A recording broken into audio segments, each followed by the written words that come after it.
Hi, everyone, and welcome back to another episode of Mindful Marathon Conversations. I'm your host, Dr. Michelle Quirk. I'm a pediatrician and a run coach and the founder of Mindful Marathon, where I help make running easy and fun for busy professionals. And today I have a very special guest with me and a dear friend with me, the amazing Dena George. Dena is passionate about living a life filled with love and service. And she's most proud of the depth and connection in the relationships with her husband, son, and her circle of friends. Professionally, she works with GreenCloud Apparel as the chief connector and a hospitalist in her local community.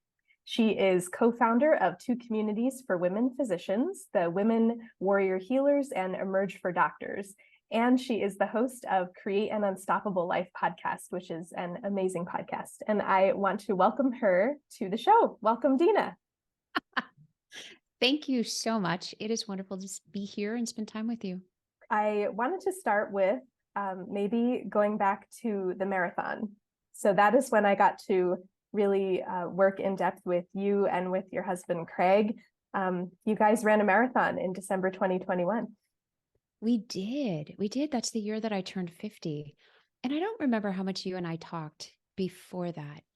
Like I knew about you. I think we probably had a couple of conversations, but nothing really deeper than that I remember.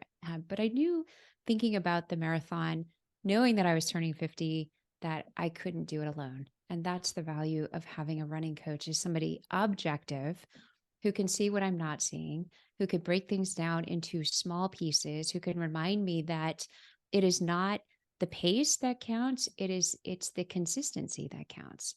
It's the repetition that counts. It's the finding ways to make it a little bit more fun. It's finding ways to ease any stress or any strain, and to continually like rethink, because it's not one thing that makes us successful. It's a lot of little things, practicing them over and over. So that's how, I just knew, okay, Michelle needs to be our coach. We need to be on board.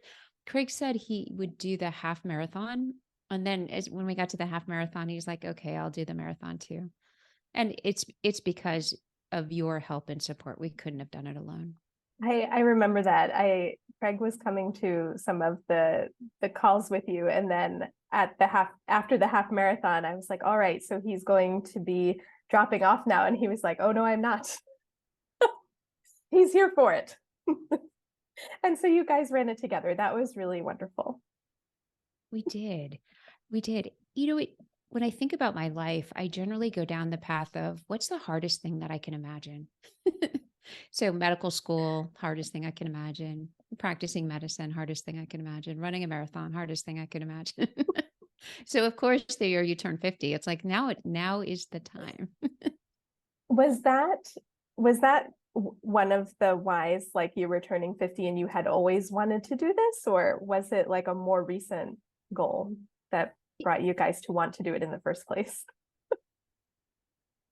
It was something that was like peripherally, maybe someday. It was one of those maybe someday. And I thought, there are things that I need to just draw a line in the sand and say, I'm doing it or I'm not doing it. Like this maybe someday no longer fits in my world. And so that's why, like, I'm going to do this, because to not do it would be just taking this easy out and finding lots of excuses. And that's not the life that I want to live. The life I want to live says I've got drive, determination, and focus.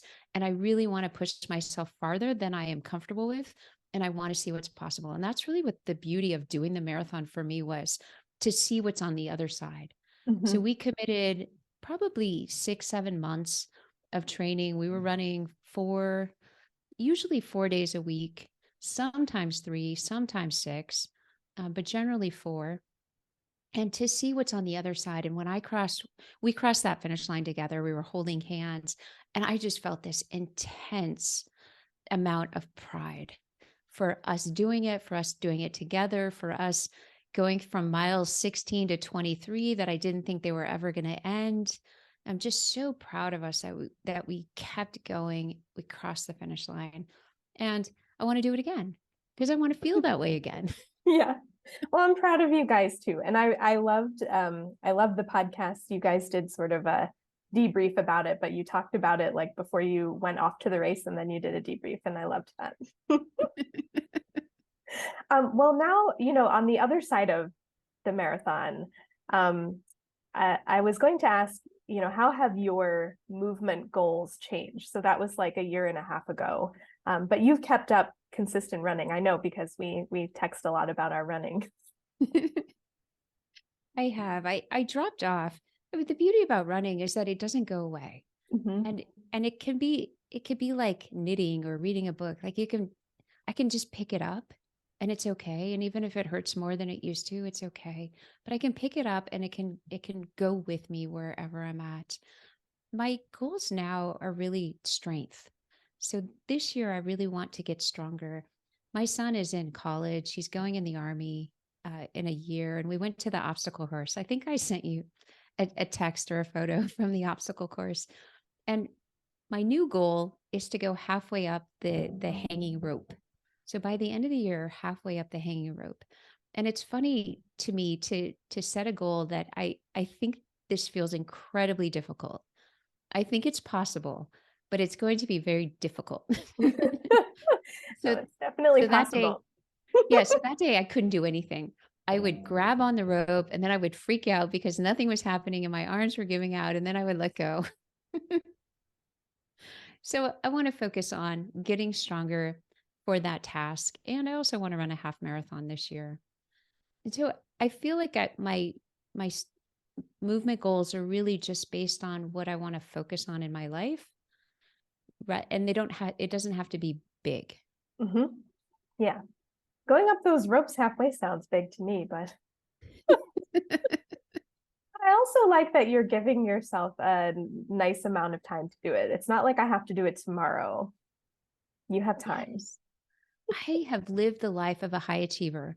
Set a goal, make it impossible, kill yourself along the way, beat yourself up to get there, and then get there and go, oh, that wasn't so bad.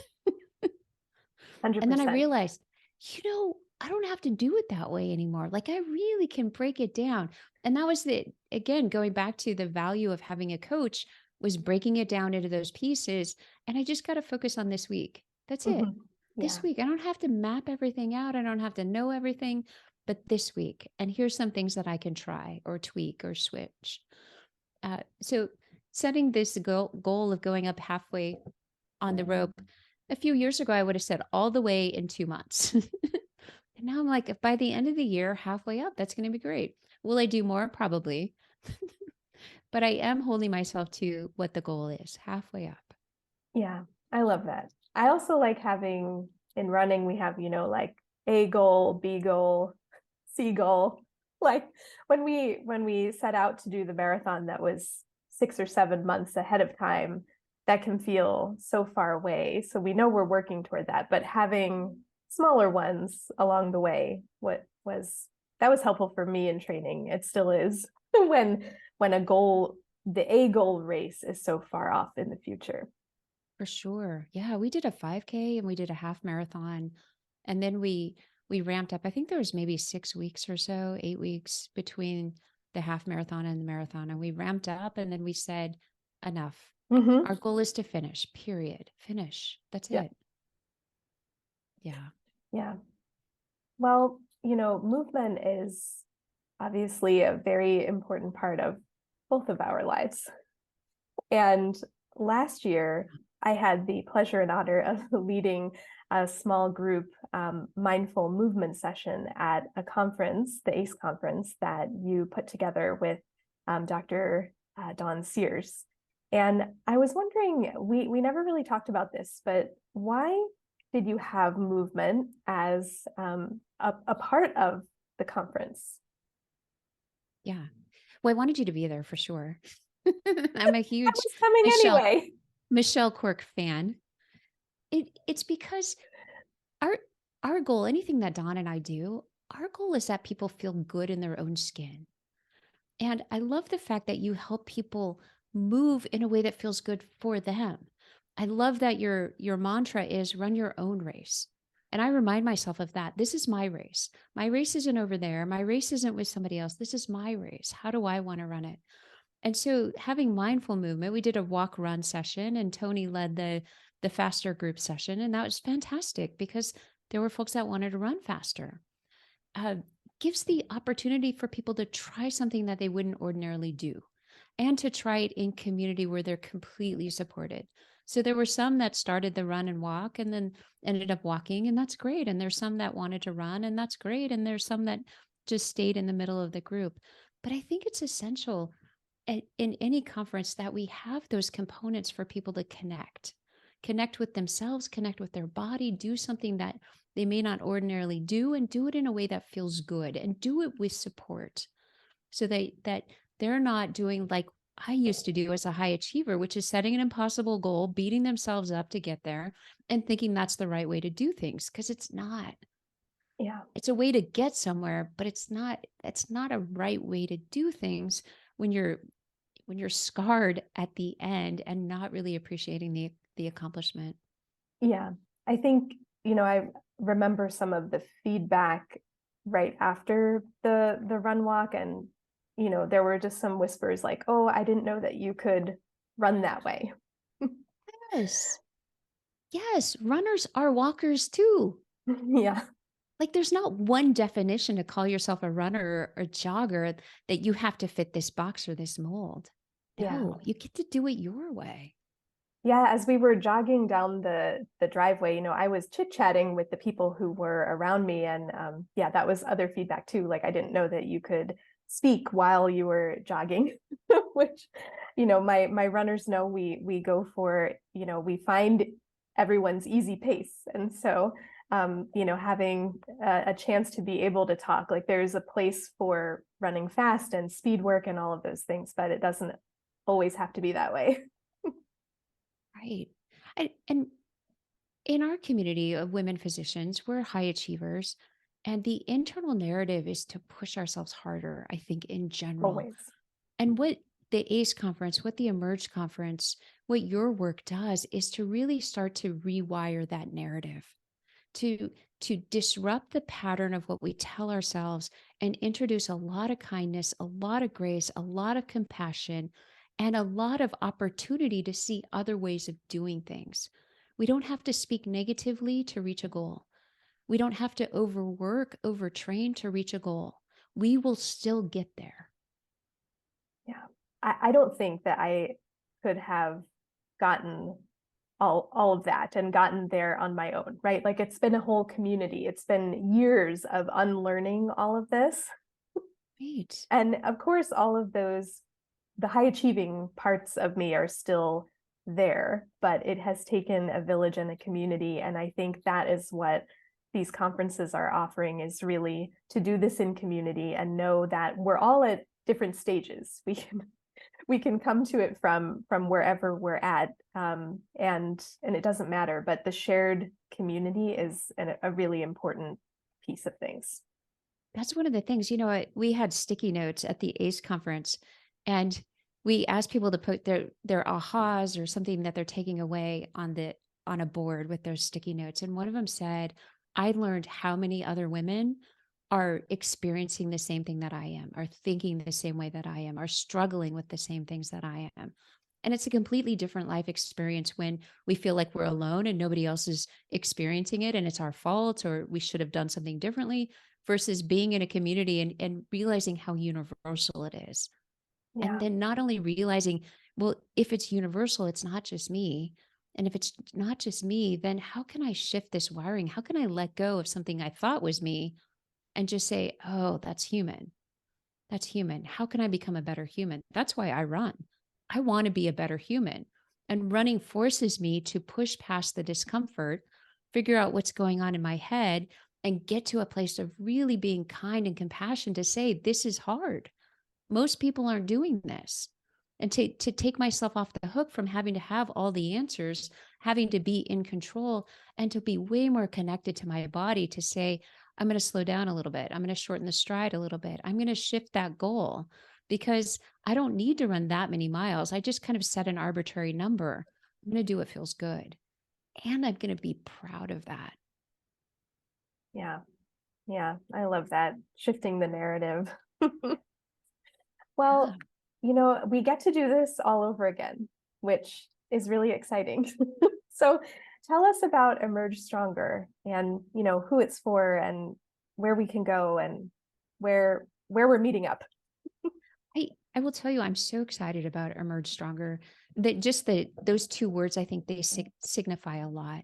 And the focus is building on a stronger individual, like more insight, more appreciation, more connection within, and the same thing within a community of women that want that too.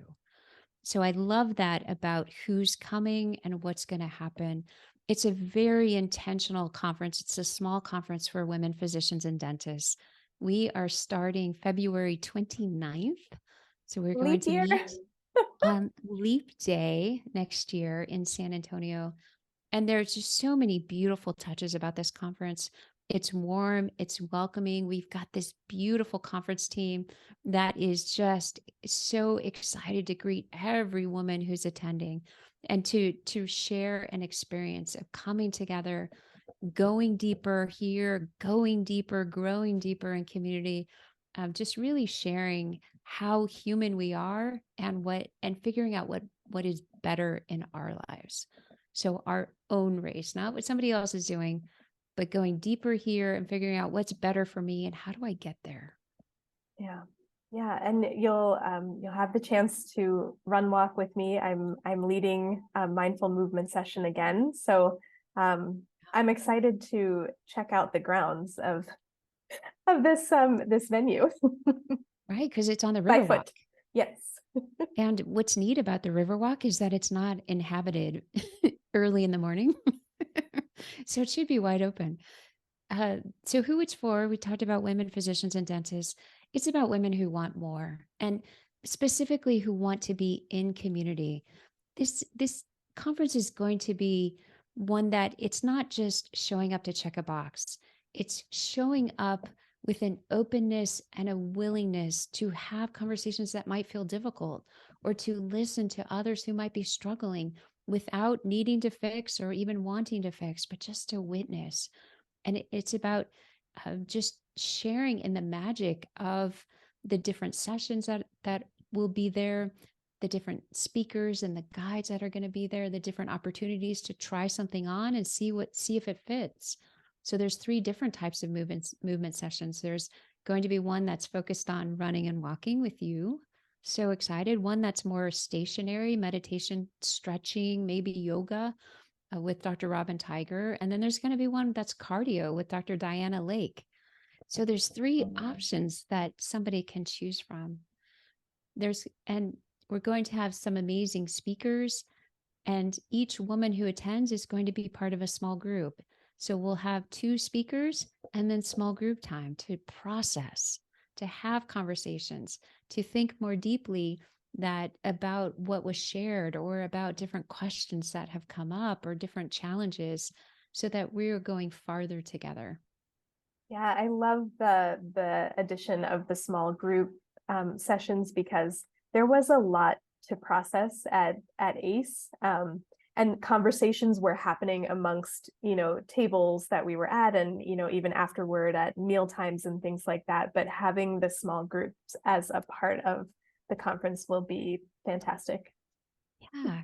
So it's a small group within a larger group that's still pretty small with speakers and guides to really pave the way that somebody can get as much as they want to get out of it. And it's not mandatory attendance. It is join, participate as much as you want and rest or do whatever it is that you need.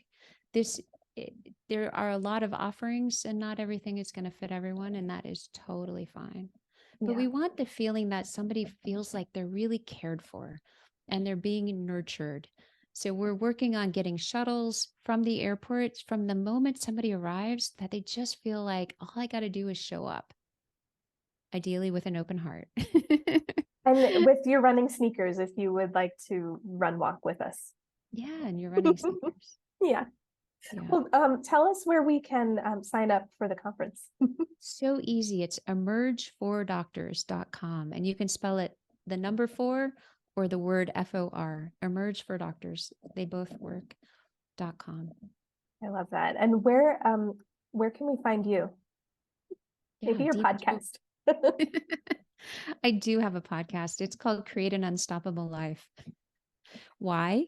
Because that's what I want to experience. And it's the journey of just thinking about different things, different topics, talking with different individuals on how do we go deeper in who we are and really live from our core.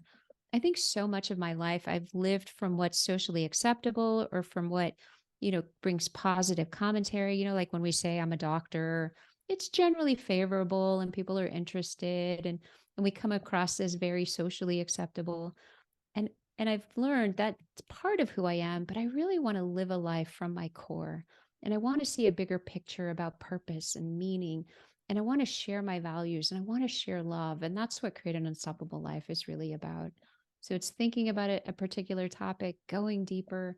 It's free, it's available on all major podcast platforms. Oh, well, thank you, Dena. Thank you for sharing all of this. I mean, I got a lot of answers to my questions that I've had for a while since 2021. So thank you. What were the questions? I really wanted to know, you guys had talked to me a little bit about why you wanted to run the marathon, but I just wanted to go a little bit deeper about it. Yeah. And what you learned from it. I learned community is essential. I learned I can go only so far on my own. And that when we allow others in, because that's really what it's about allowing and inviting others into our experience, we can go so much farther. And it's amazing. Like, I love our friendship. I think it's such a beautiful thing that we got to spend time together just a couple months ago. We're going to see each other, I imagine, again before February. Yeah, we're going to see each other at the end of July. Yes, I have you on the calendar. That's the beautiful thing that happens when we let others into our experience. We share the experience, we grow these beautiful relationships. That's what Emerge is about. That's what the podcast is about. I think that's what your work is about too. Yeah. Showing people what's on the other side of I can't. Because when we get through that I can't, there's just such a deep, warm feeling of I did it. Mm-hmm. The world opens up. Well, you open up, but the world opens up, I think. For sure. And then Yeah. it becomes what else is there? And it doesn't have to be hard. What else is there? Yeah. Well, thank you so much for joining me. If you'd like to join us in San Antonio in February/March of 2024, I'll leave the link there to sign up, and I'll leave the link to Dena's amazing podcast. So thank you for joining me. Thank you, my friend. I love you so much. Love you too. Thank you so much for joining us for this episode. If you liked it, please subscribe and share it with a friend. And if you are a newer runner or a runner who hasn't run in a while and you're looking to get back into the sport, you can find out how to work with me over on my website, which is mindful-marathon.com. See you on the next episode.